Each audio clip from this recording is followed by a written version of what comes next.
every aspect of society has, I mean, these are all temples when you go anywhere. So think about it, you walk into a coffee shop, the Greeks would have seen it as, oh, they're worshiping coffee here. Okay? You walk into a bank. What do they worship? They worship money. They worship cash. And you know what's even funnier with that analogy?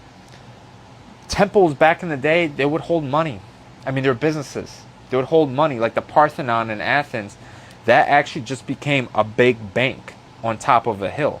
And that's why they put it on top of a hill, on top of the Acropolis, because people can't, you know, it's easier to attack someone, you know, defend it, you know, going downhill. You know, you got the high ground. No pun intended.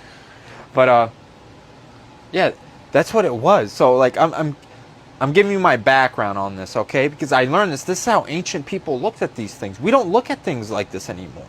Because we live in, like, I really want to say we live, I mean, we claim, you know, we're from a Christian, you know, European society. But atheism is through the roof. No one believes in these things. Everything, discipline's just gone straight to logic. So I actually think about that every time. Like, see, I'm getting deep with this. I think about that every time I do something. What God, right?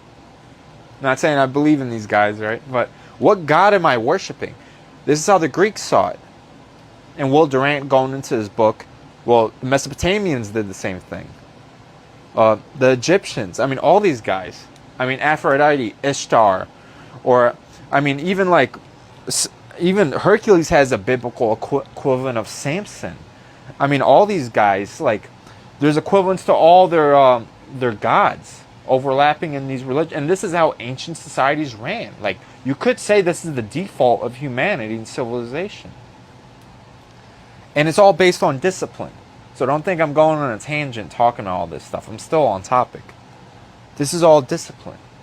And you do rituals in all these temples. And you do different things in these temples.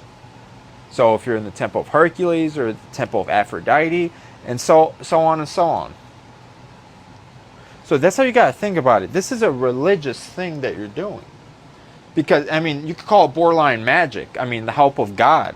Or, you know, in their case, the gods. You know, the whole pantheon helping you out. But so with ritual, this is how we got to think about it. I'm trying to change your guys' mindset on discipline. Because on YouTube and the self-improvement community, another place you probably heard ritual from, but like, what's your morning ritual, right? Or in sports, like, you have a ritual before competition.